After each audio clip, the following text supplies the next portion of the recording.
Roy Jones stood on the creaking porch of his new home, a modest house in the sleepy town of Madison. The shingles on the roof were weathered, and the paint on the walls peeled in places, but none of that mattered. After years in the spotlight as a world-class boxing champion, Roy was ready for a quiet life. Here, he could leave behind the roaring crowds, flashing cameras, and the grueling battles of his past. But peace, it seemed, was harder to find than he thought. Roy carried the last of his boxes into the sparsely furnished living room, setting them down with a heavy sigh. The house was bare, but it felt good to have a place to call his own.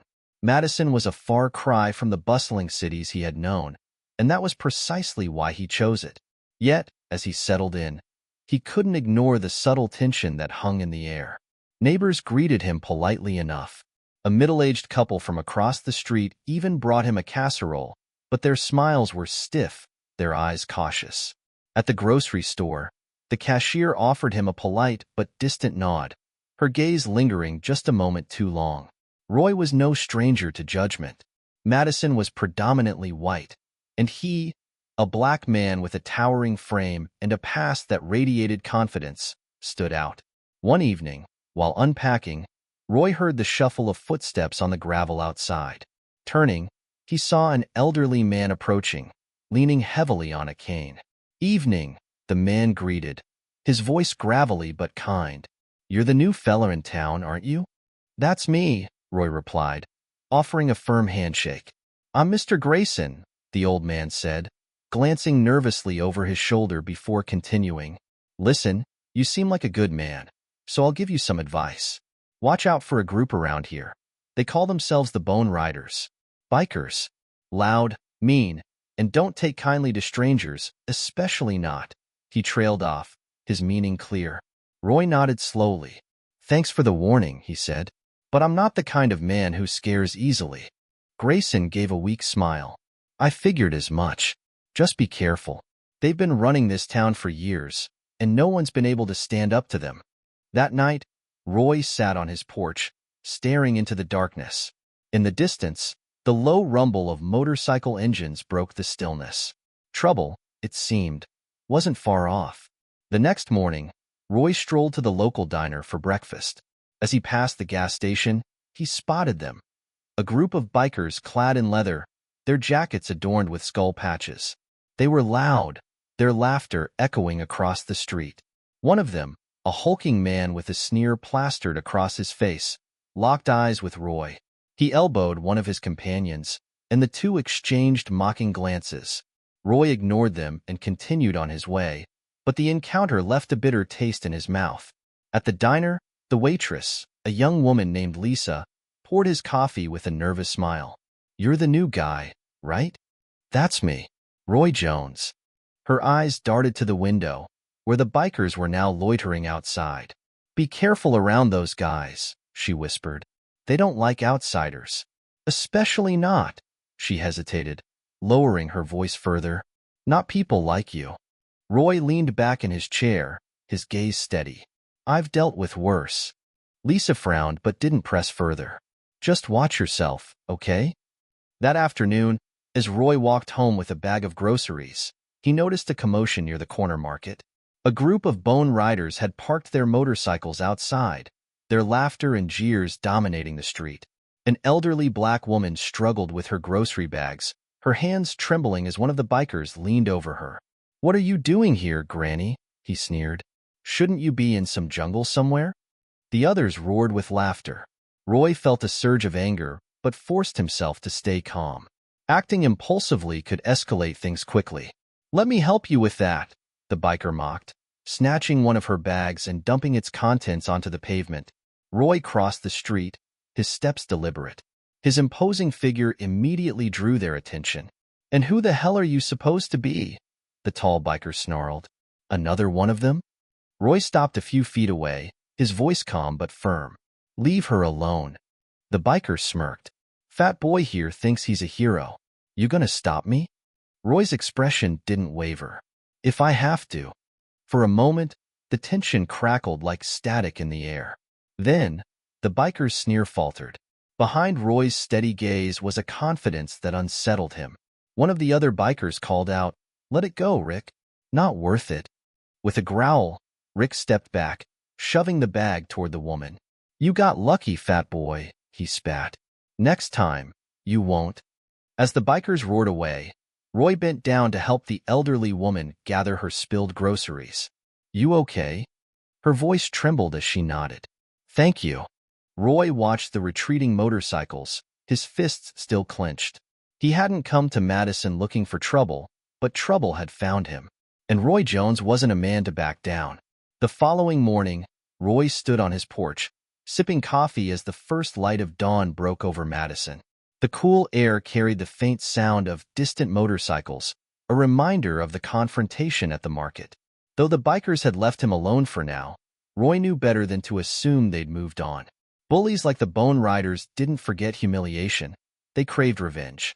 By mid-morning, Roy had settled into his garage, unpacking old boxing equipment he'd brought with him. The heavy bag hung in the corner, covered in a layer of dust. It had been years since he'd used it, but his hands itched to feel the weight of the gloves again. As he slipped them on, the familiar sensation of leather against his knuckles sparked something inside him. He spent the next hour moving through the motions, jab, cross, hook, his strikes landing with precise power. His body, heavier and slower than it had once been, protested at first, but muscle memory took over.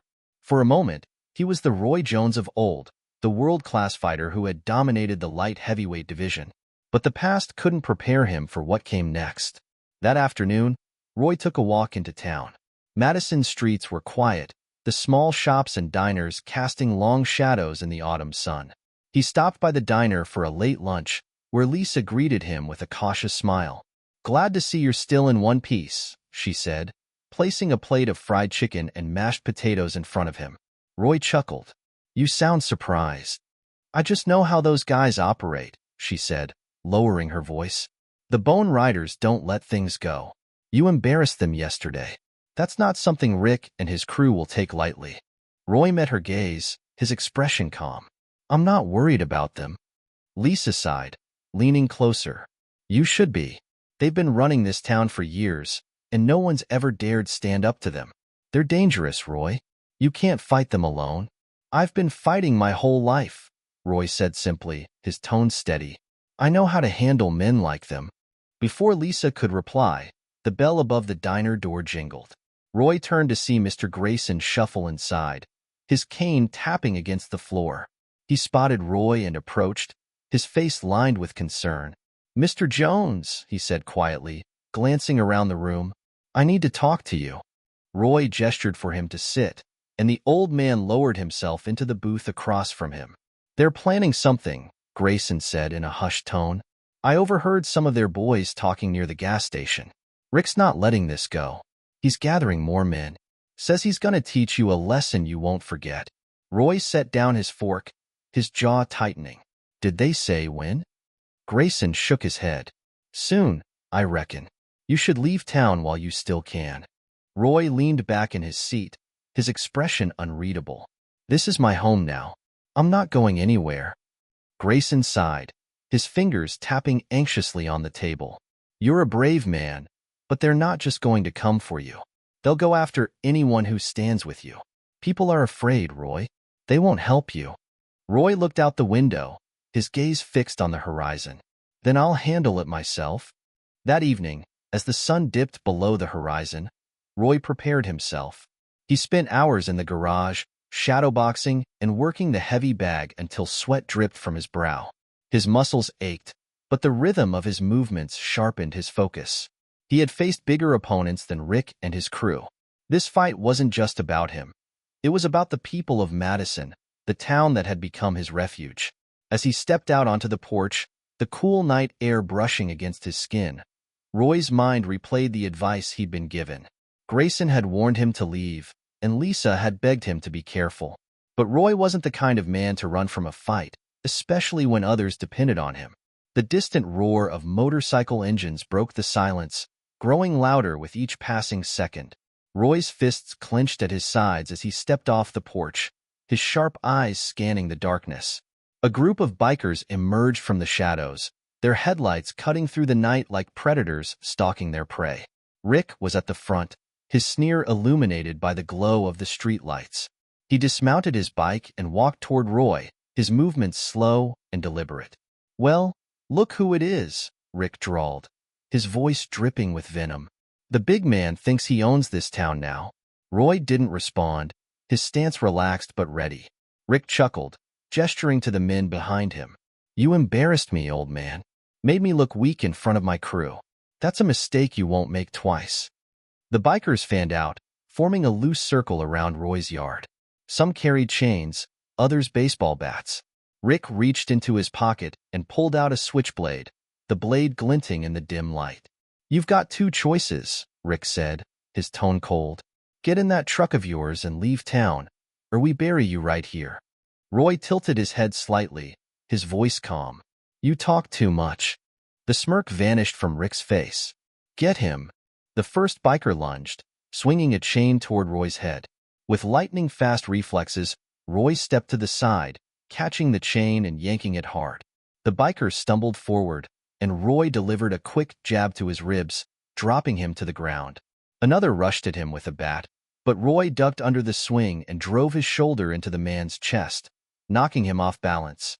With a swift uppercut, he sent the second attacker sprawling. The fight was chaos. The bikers charged at him one by one, their weapons swinging wildly. But Roy moved with the precision of a seasoned fighter, his fists landing with brutal efficiency. Years of training had honed his instincts, and even now, heavier and older, he was a force to be reckoned with. Rick hung back, watching as his men fell around him. His face twisted with rage as he finally stepped forward, brandishing the knife. "You think you're tough?" he growled, lunging at Roy. Roy sidestepped the attack, grabbing Rick's wrist and twisting it until the knife clattered to the ground. With a powerful right hook, he sent Rick crumpling to his knees. The remaining bikers hesitated, their confidence shattered. One by one, they retreated, dragging their fallen comrades with them. Rick glared at Roy as he was hauled to his feet, spitting through gritted teeth. "This isn't over." Roy stood in the yard, his chest heaving, as the bikers roared off into the night. The street fell silent once more, but Roy knew the fight was far from over. As he turned to head back inside, neighbors peeked out from behind their curtains, their eyes wide with awe. For the first time, the people of Madison had seen someone stand up to the Bone Riders and win. The morning after the fight, the town of Madison was alive with whispers. Roy Jones, the quiet newcomer, had done what no one else dared. He had stood up to the Bone Riders and walked away victorious. As Roy sat on his porch with a cup of coffee, he noticed subtle changes in the way his neighbors looked at him. Some offered cautious nods of respect, others hesitant smiles. For the first time, he felt less like an outsider and more like a part of the town. But Roy knew better than to let his guard down. The Bone Riders weren't the kind of men to lick their wounds and move on. They thrived on control, and their pride had taken a beating. It was only a matter of time before they struck back. Later that day, Roy walked to the corner market to restock his fridge. The streets were quieter than usual, the town's unease lingering like a storm cloud. As he rounded the corner, Lisa, the waitress from the diner, hurried up to him. Her expression was pale, her movements rushed. "Roy," she said, breathless.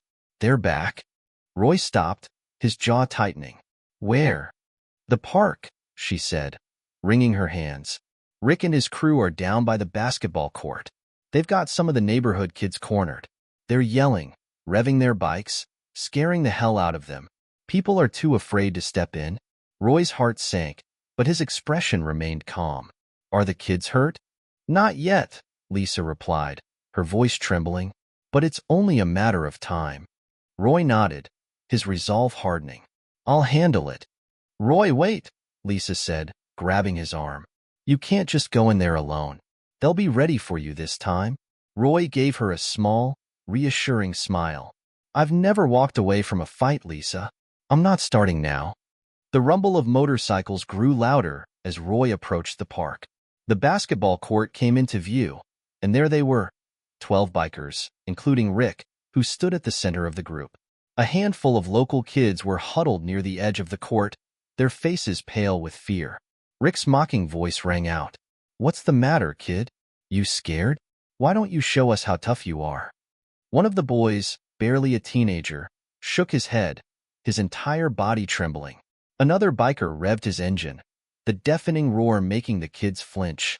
Roy stepped onto the court, his presence immediately drawing the group's attention. The bikers turned to face him, their sneers faltering as they recognized him. Well, well, Rick said, his voice dripping with venom. Look who decided to show up. The big hero. Roy's gaze swept over the group, then settled on Rick. Let the kids go. Rick smirked, taking a step closer. And if I don't? Roy took another step forward, his stance relaxed but commanding. Then you'll regret it. The bikers erupted into laughter, their confidence bolstered by their numbers. Rick's smirk widened. You think you can take all of us on, old man? You might have gotten lucky last time, but this is different. You're outnumbered. Roy didn't respond. He simply stood his ground, his sharp eyes locked on Rick. Get him, Rick barked, his voice echoing across the park. The first biker charged, swinging a chain toward Roy's head.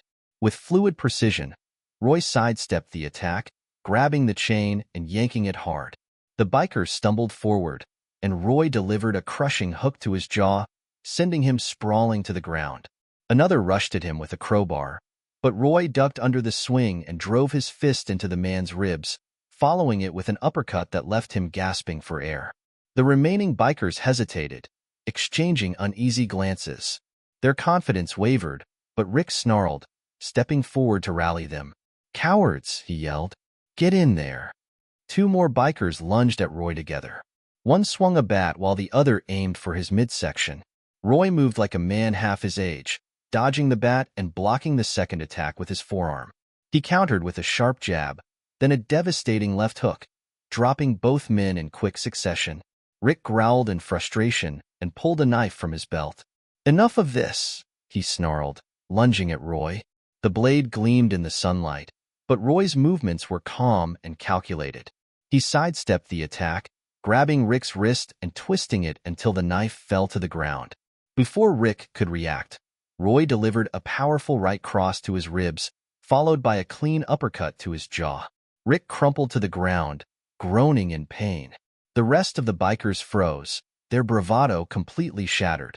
One by one, they backed away, helping their fallen comrades to their feet.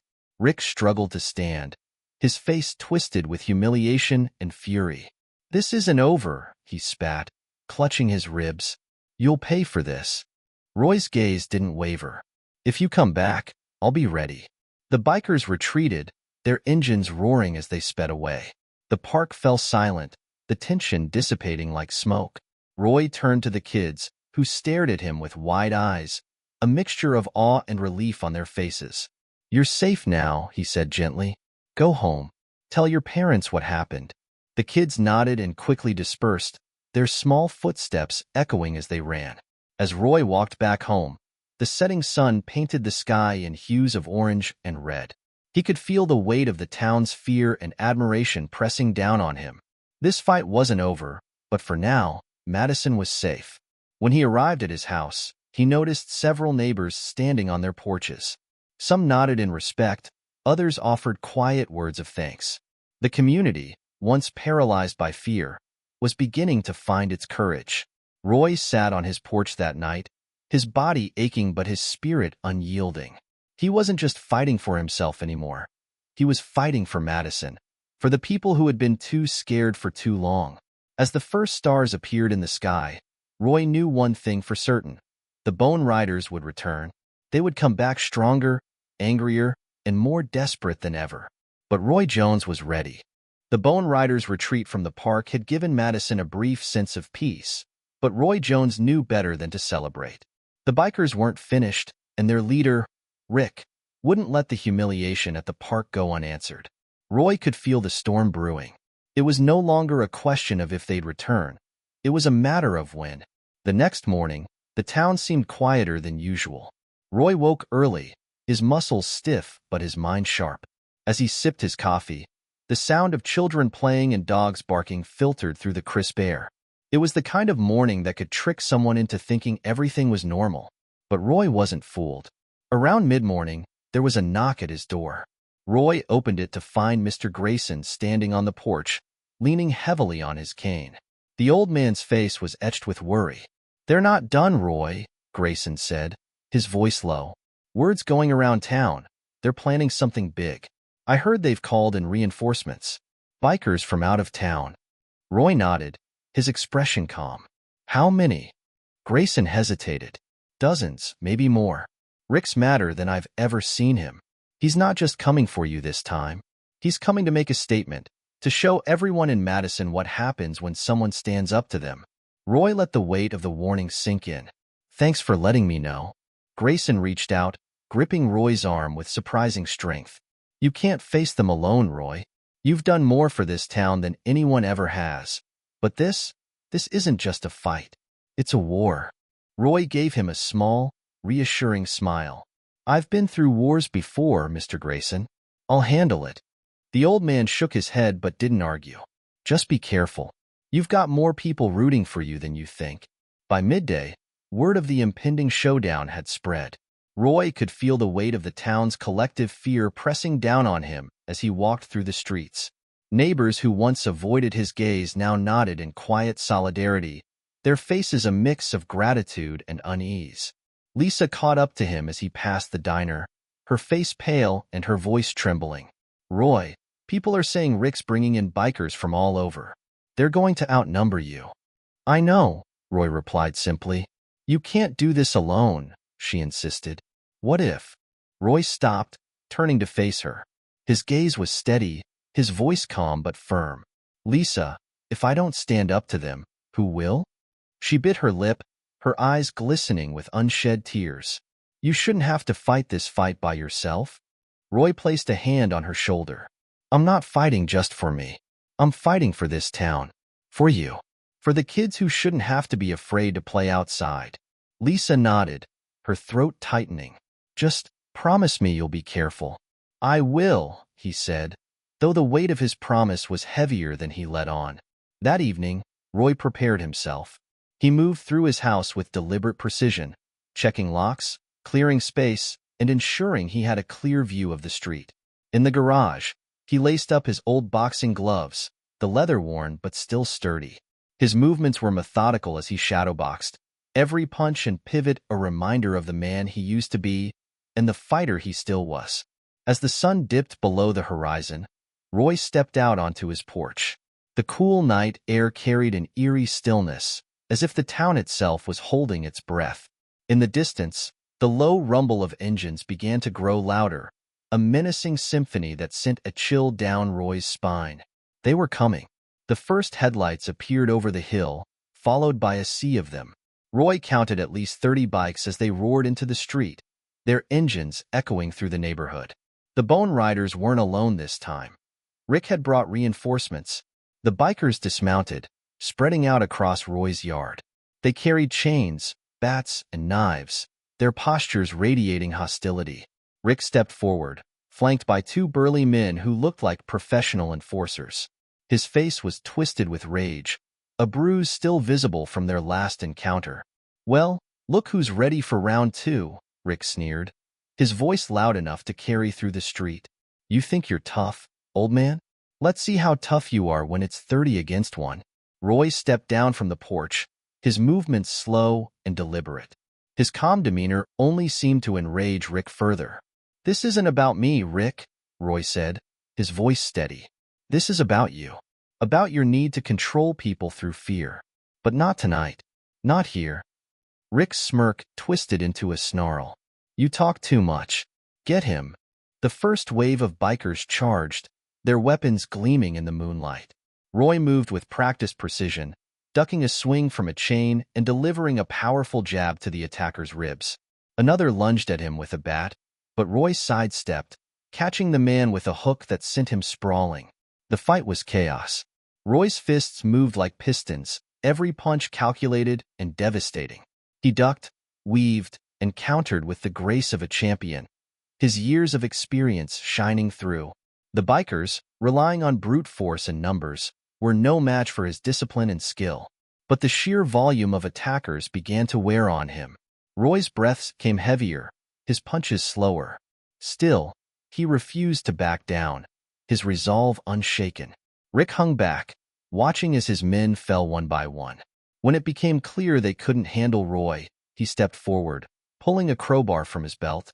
"You're done, old man," Rick growled, swinging the weapon with all his might.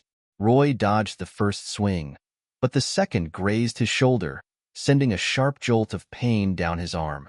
He gritted his teeth, pivoting on his heel and delivering a brutal right hook to Rick's jaw. The crowbar clattered to the ground as Rick stumbled back, blood trickling from the corner of his mouth. Roy didn't let up, stepping in with a series of body shots that left Rick gasping for air. The remaining bikers hesitated, their confidence shattered. Slowly, they began retreating, dragging their fallen comrades with them. Rick, clutching his ribs, spat at Roy. "This isn't over," he hissed before staggering toward his bike. As the bikers roared away into the night, the street fell silent.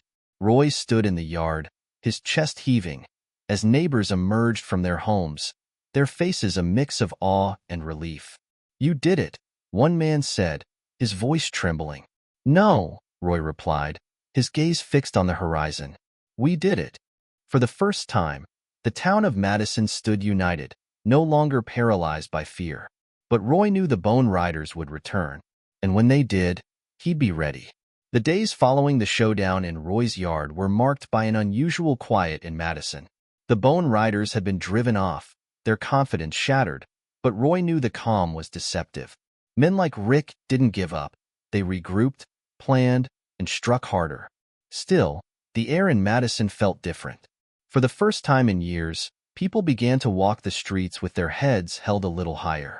Roy had become a symbol of defiance, and the town started to rally around him in small but meaningful ways. A few neighbors stopped by to thank him in person, while others left casseroles, tools, and even an old generator on his porch. The gestures were humble, but they spoke volumes.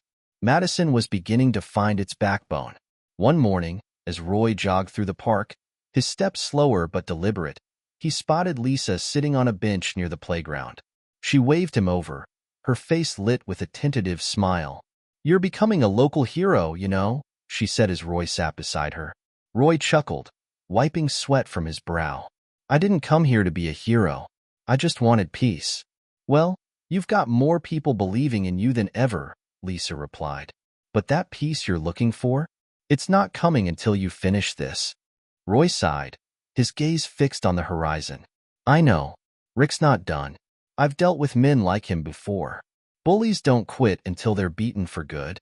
Lisa hesitated before reaching into her bag and pulling out a crumpled flyer. "I heard something yesterday," she said, handing it to Roy. "They're planning a rally at the old mill on Friday night. It's not just the Bone Riders anymore. They've called in other gangs. They're trying to make it a show of force." Roy studied the flyer, his jaw tightening. "They're trying to send a message. To you and to everyone else," Lisa said. "They want the town to know they're still in control." Roy folded the flyer and slipped it into his pocket. "Not if I have anything to say about it." The days leading up to Friday were tense. Roy spent his time preparing, physically, mentally, and strategically. He made rounds in the neighborhood, speaking with the few residents brave enough to stand beside him. Mr. Grayson offered to call a few friends from out of town, while Lisa spread the word quietly among trusted neighbors. By Friday, a small but determined group had gathered at Roy's house. There were maybe a dozen of them, mostly men and women in their 40s and 50s, armed with nothing more than flashlights and sturdy resolve. It wasn't much, but it was enough to remind Roy why he had chosen to fight. "We're not here to start a war," Roy told them, his voice calm but firm. "We're here to show them they don't own this town anymore. Stick together. Watch each other's backs. And whatever happens, don't let them scare you." As the sun set, casting the sky in deep shades of orange and red, Roy and the others made their way to the old mill. The abandoned building loomed in the distance, its rusted frame silhouetted against the twilight. The sound of motorcycles filled the air long before the mill came into view. Roy's heart pounded as he approached the edge of the clearing. Dozens of bikers milled about, their laughter and jeers echoing through the night. Rick stood at the center, barking orders, his face twisted with smug confidence. Roy stepped forward, his small group close behind. The moment he came into view, the laughter stopped. "Well, look who decided to crash the party," Rick sneered, stepping toward Roy. His voice was loud, commanding the attention of the crowd. "Didn't think you'd have the guts to show up, old man."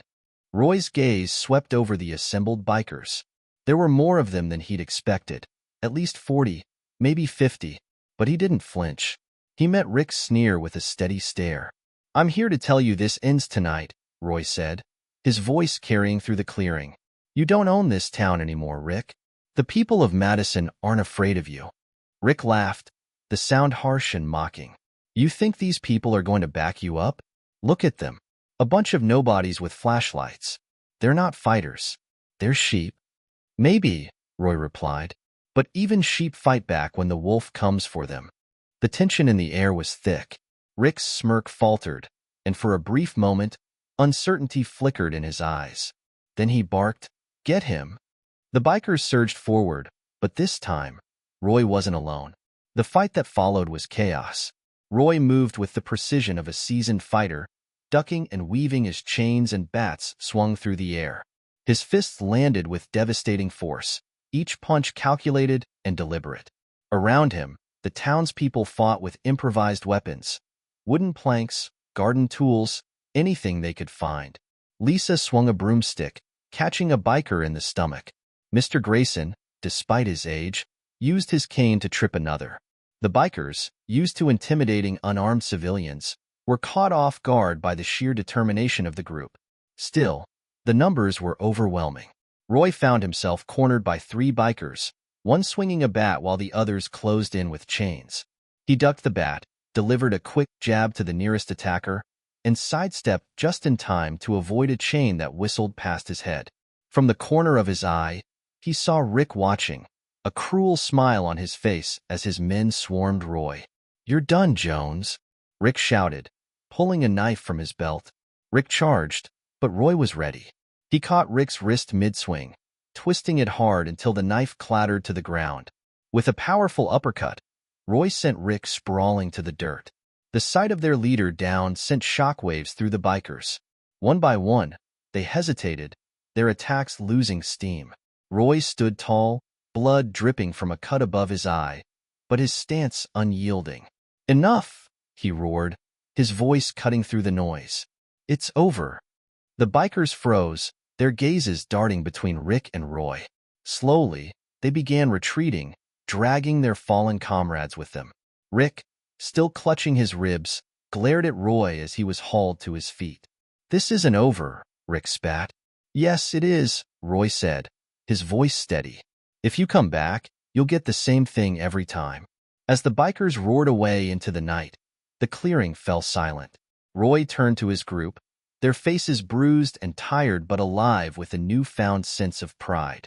"You did it," Lisa said, her voice trembling with emotion. "No," Roy replied, looking around at the townspeople. "We did it." For the first time in years, the people of Madison stood together, unafraid. They had broken the Bone Riders' hold on their town, and though the battle had been hard won, the victory was theirs. As Roy walked home that night, the faint hum of crickets in the distance, he felt something he hadn't in a long time: peace. The morning after the showdown at the old mill, Madison awoke to a silence that felt different. It wasn't the oppressive quiet of fear that had hung over the town for years, but something lighter, freer. Word of the fight had spread overnight, and for the first time, the people of Madison felt a shift in the balance of power. Roy Jones, the man who had come to Madison seeking peace, had helped them reclaim their sense of safety and dignity. The Bone Riders had been beaten, their control shattered, but Roy knew this victory was only the beginning of the town's journey. Roy stood on his porch, a hot cup of coffee warming his hands as he watched the street. Neighbors passed by, nodding and waving, their faces brighter than he'd ever seen them. A few stopped to thank him, their words heartfelt but tinged with guilt. "We should have stood up to them years ago," one man said, clutching his hat in his hands, "but we were too scared." "It's not about what you didn't do," Roy replied, his voice calm. "It's about what you'll do now." The man nodded, his jaw tightening with determination. Later that day, Lisa arrived with a tray of food and a nervous smile. "Figured you could use a good meal," she said, setting the tray down on Roy's kitchen table.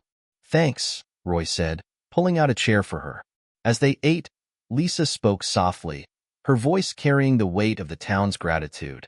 "You've given us more than just safety, Roy. You've given us hope. People are talking about organizing, about keeping the Bone Riders from ever coming back." Roy nodded, his gaze thoughtful. "That's good. You don't need me to lead you. You just need to believe you can stand together." Lisa smiled. "You may not think of yourself as a leader, but that's what you are, Roy. You showed us it's possible to fight back." The next few weeks brought changes to Madison. The community began to rebuild, not just physically, but emotionally. The local diner hosted meetings where townspeople discussed ways to improve safety and support one another. The once quiet streets grew livelier as children played outside again, their laughter replacing the roar of motorcycles. Roy, though reluctant to take credit, found himself at the center of it all. He lent a hand where he could, repairing fences, helping elderly neighbors with errands, and offering quiet encouragement to those still finding their courage. One afternoon, as Roy jogged through the park, he noticed Mr. Grayson sitting on a bench, watching a group of kids play basketball. The old man waved him over, his face lighting up with a rare smile. "You've done something special here, Roy," Grayson said as Roy sat beside him. "I've lived in this town my whole life, and I've never seen it like this. People aren't just surviving anymore. They're living." Roy nodded, his eyes on the kids. "It's not me, Grayson. It's them. They just needed a push." Grayson chuckled. "Don't sell yourself short. A push like that doesn't come easy. You've got a way of making people believe in themselves." Roy didn't respond, but the faint smile on his face spoke volumes.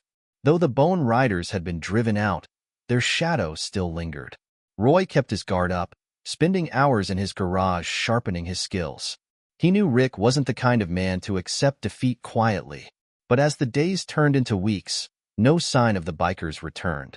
One evening, as the sun dipped below the horizon, Roy heard the hum of an approaching motorcycle.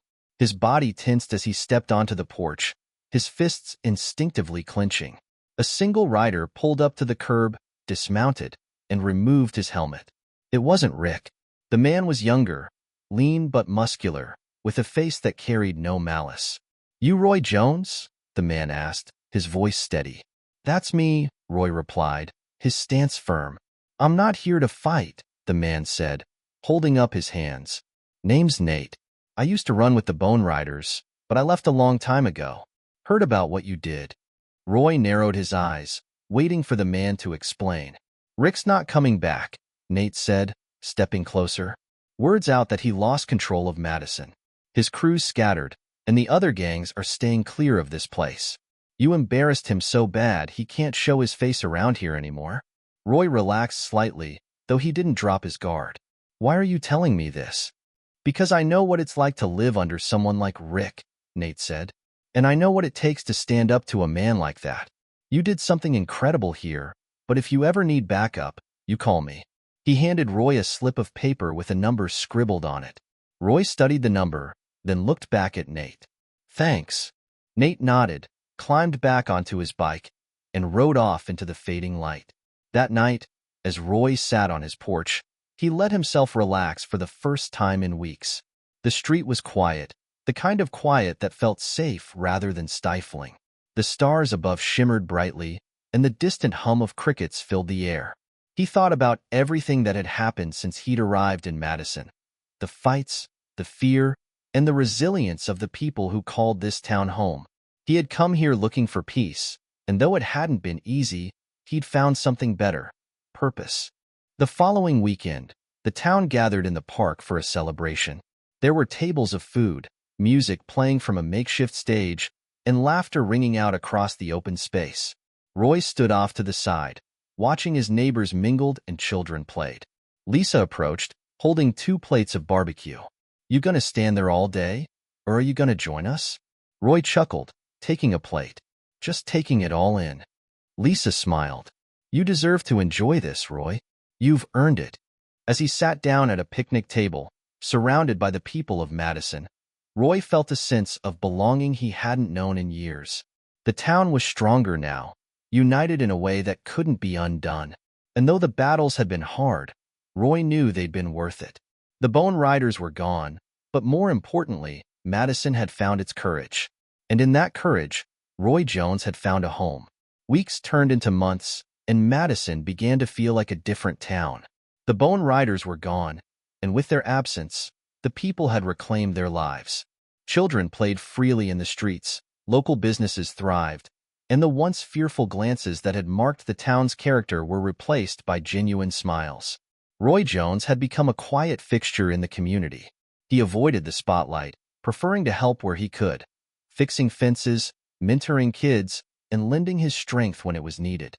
But his presence carried weight, a reminder of what it meant to stand firm in the face of fear.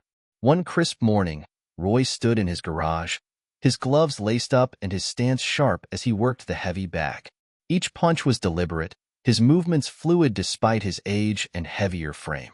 The rhythm of the bag's thuds filled the space, blending with the sounds of the waking neighborhood. "Still got it," came a voice from the doorway. Roy turned to see Lisa leaning against the frame, a cup of coffee in her hand and a grin on her face. "You spying on me now?" Roy asked, a smirk tugging at the corner of his mouth. "Just making sure the town's toughest guy doesn't get rusty," Lisa teased, stepping inside. "You've become quite the role model, you know." Roy shrugged, pulling off his gloves. "I'm just a man trying to do the right thing."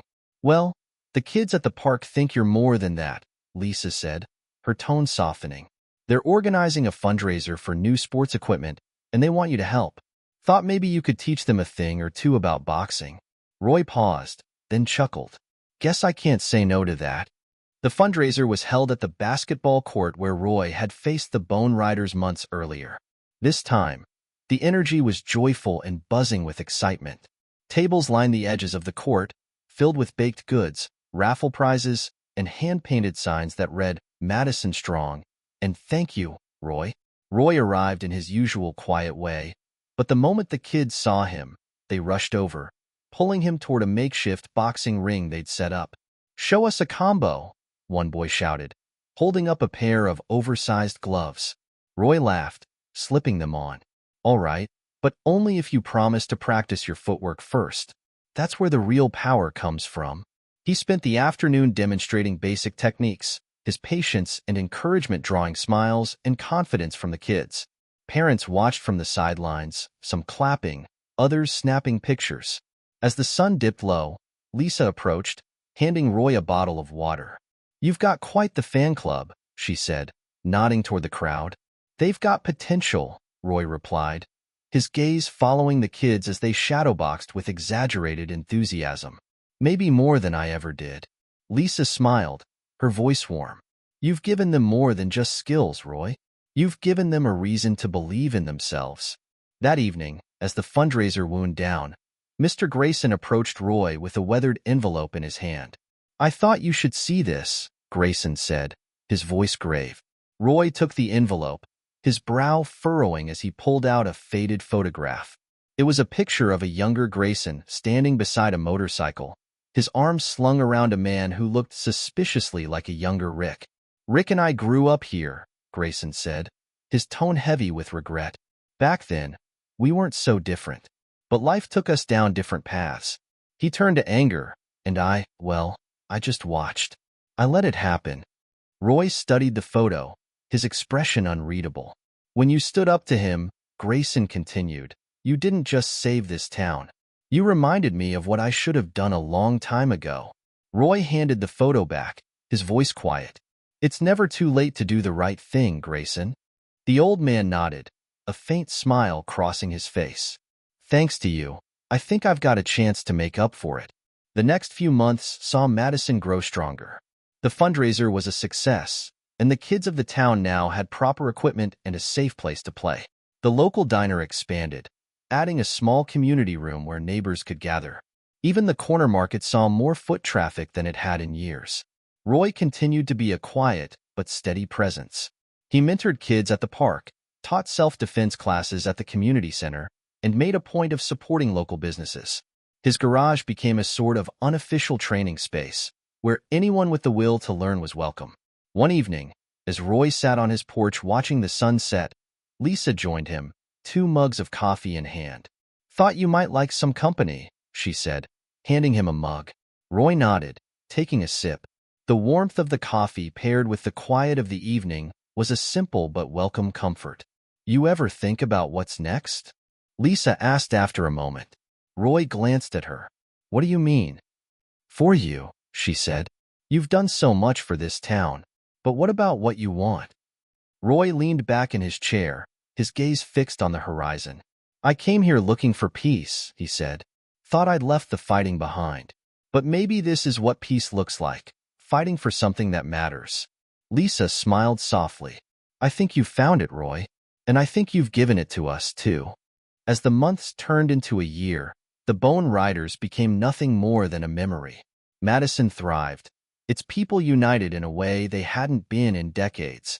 Roy Jones had found not only a home but a purpose, one that had given his life new meaning. Though the scars of his battles remained, both on his body and in his heart, they were reminders of the fights worth having. Roy knew that challenges would come, as they always did. But he also knew that Madison was ready to face them. Because strength wasn't just about fists or muscle. It was about standing up when it mattered, about protecting what you loved, and about inspiring others to do the same. And in that, Roy Jones found his greatest victory. The seasons changed, bringing new life to Madison. Spring painted the town in soft greens and bright blossoms, and the warmth of the sun seemed to breathe fresh energy into its people. For the first time in years, the town felt alive, unshackled from the fear that had once defined it. Roy Jones watched it all unfold from his porch. The quiet streets were no longer empty. Neighbors chatted freely, children raced on bicycles, and small businesses hummed with activity. It was the kind of peace Roy had hoped to find when he first moved here. But now, it wasn't just peace, it was purpose. One morning, Roy woke to the sound of voices outside. Stepping onto his porch, he found a group of kids gathered in his yard, sparring with each other in exaggerated, clumsy punches. A makeshift sign hung from the fence, scrawled in messy handwriting, "Roy's Gym, free training." Roy crossed his arms, suppressing a grin. "What's all this?" One of the boys, Danny, stepped forward, looking sheepish. "We wanted to start a boxing club," he said, "like the one you showed us at the fundraiser. You think you could, teach us for real?" Roy looked over the group. They were scrappy and eager, their enthusiasm shining through their awkward stances. He nodded. "All right, but if we're doing this, we're doing it right. Meet me in the park after school. And don't forget your jump ropes. Boxing starts with your feet." The kids cheered, running off to spread the word. Over the next few weeks, Roy's unofficial boxing club became a staple of the community. Every afternoon, the park was filled with the sound of jump ropes whipping against the ground, the rhythmic thud of gloves hitting pads, and the laughter of kids learning discipline through the sport. Roy didn't just teach them how to throw punches. He taught them respect, focus, and the value of hard work. For many of the kids, it was the first time they felt like they had a place to belong. One evening, as Roy was packing up after practice, Lisa approached, her hands tucked into her jacket pockets. "You've turned the park into the busiest spot in town," she said with a smile. Roy chuckled. "Didn't think I'd end up running a gym out here, but it feels right." Lisa nodded, her gaze softening. "You're giving them more than just boxing, You're giving them a future." Roy didn't reply immediately, but her words stayed with him. The following week, Roy received an unexpected letter. It was postmarked from Atlanta, his old stomping grounds, and the handwriting was neat but unfamiliar. Inside was an invitation. "Roy Jones, you are cordially invited to the Southeastern Boxing Hall of Fame induction ceremony. Your contributions to the sport and your inspiring legacy will be honored on this special evening." Roy stared at the letter for a long moment, memories of his past rushing back. The roaring crowds, the bright lights, the thrill of victory. It felt like another lifetime. He had left that world behind, but it seemed it hadn't forgotten him. Lisa found him later that day, the letter still on his kitchen table. "You're going, right?" she asked, reading his hesitation. Roy shrugged. "I don't know. Feels like it's all behind me now. But it's part of who you are," Lisa said. "You've earned that recognition, Roy. And maybe it's time to show those kids where you came from. Roy considered her words. When the night of the ceremony arrived, Roy found himself stepping into a world he hadn't seen in years. The venue was grand, filled with familiar faces from his boxing days. Old opponents, trainers, and fans greeted him warmly, their admiration palpable. When it was time for his induction, Roy walked to the stage amidst thunderous applause. He stood at the podium, his towering frame still commanding respect. "I'm honored to be here tonight," Roy began, his voice steady but humble. "Boxing gave me a life I never imagined I'd have. It taught me discipline, resilience, and the value of never backing down. But as much as I love this sport, it's what it prepared me for outside the ring that matters most." He paused, the room silent. "I left boxing behind because I thought my time was over. I thought my fights were done. But life has a way of surprising you. Moving to Madison showed me that sometimes the hardest fights aren't in the ring. They're in the streets, in the hearts of people who've forgotten how to stand up for themselves." The audience hung on his every word. "I didn't come here tonight to talk about my victories. I came to tell you that the real legacy of a fighter isn't the titles or the trophies. It's the strength you pass on to others. And I'm proud to say that in Madison, I found something worth fighting for again." The crowd erupted into applause as Roy stepped back from the podium, a faint smile on his face. When Roy returned to Madison, he brought the Hall of Fame plaque with him. But instead of displaying it in his house, he hung it in the community center, right above the makeshift boxing ring he'd built for the kids. "This is for all of you," he told them during the next practice. "Because every champion starts somewhere. And one day, one of you might be standing up there, too." Months passed, and Madison continued to thrive. The town had become more than just a place to live. It was a community, one bound by the strength they had discovered in themselves. Roy's boxing club grew, attracting not just kids but adults looking to find their own resilience. One afternoon, as Roy watched Danny land his first clean combo on the pads, Lisa leaned against the fence, watching with a grin. "You've built something amazing here," she said. Roy nodded, his heart swelling with pride. "It's not just me. It's all of us." Lisa tilted her head. "So, what now? You've fought your battles, you've inspired a town. What's next for Roy Jones?" Roy smiled, his gaze sweeping over the park, the laughter of children mingling with the chatter of neighbors. "I think this is enough," he said. "For the first time in a long time, I've got everything I need." Lisa smiled back, her voice warm. "You've given Madison more than they ever dreamed of, Roy, and they'll never forget it." As the sun dipped low, casting golden light over the park, Roy felt a deep sense of peace. He had come to Madison looking for a quiet life but had found something far greater, a legacy of strength, hope, and community.